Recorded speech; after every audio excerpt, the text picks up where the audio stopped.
Dear audience, السلام علیکم۔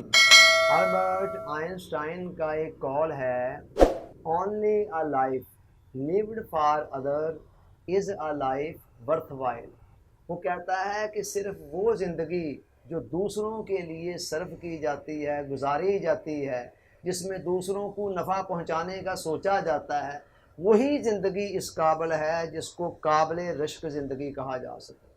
خواجہ میر درد کا ایک بڑا مشہور شعر ہے کہ درد دل کے واسطے پیدا کیا انسان کو، ورنہ تو اطاعت کے لیے کچھ کم نہیں تھے کرو بیاں۔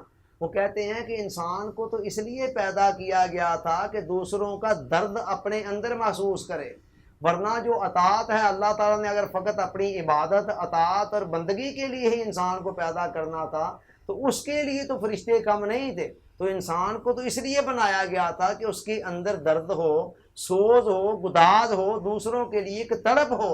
علامہ نے کہا تھا نا کہ متاع بے بہا ہے درد و سوز و آرزو مندی، مقام بندگی دے کر نہ لوں شان خدا بندی۔ کہ یہ سوز اور گداز کا اور ایک تڑپ کا اندر ہونا، کہتا ہے یہ اتنی قیمتی دولت ہے کہ میں اس کو دیکھ کر اگر مجھے خدائی کی مسند پر بیٹھنے کے لیے بھی کہہ دیا جائے تو میں اس پر بیٹھنے کے لیے بھی تیار نہیں ہوں۔ حضور علیہ السلام نے فرمایا الدین النصیحہ، دین سارے کا سارا خیر خواہی کا نام ہے۔ پوچھا گیا کس کے ساتھ خیر خواہی؟ اس کے جواب میں حضور علیہ السلام نے جو مختلف جوابات دیے، باتیں بتائیں، ان میں سے آخری بات تھی کہ عام لوگوں کے ساتھ خیر خواہی۔ تو خیر خواہی کو حضور علیہ السلام عین دین قرار دے رہے ہیں۔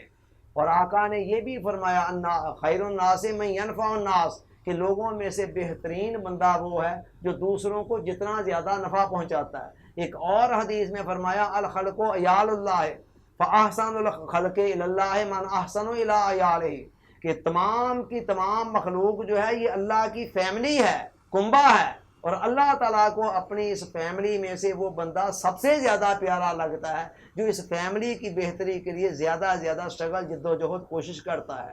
صوفی برکت علی صاحب رحمۃ اللہ علیہ فرماتے ہیں کہ عبادت خدا کی جاتی ہے اور خدمت مخلوق کی جاتی ہے۔ کہتا ہے عبادت خدا کو پسند ہے، خدمت دونوں کو پسند ہے۔ عبادت آپ جتنی مرضی ساری رات نوافل پڑھتے رہیں، ٹھیک ہے، خدا کو تو وہ پسند ہے، مگر مخلوق کا اس میں کیا فائدہ ملا؟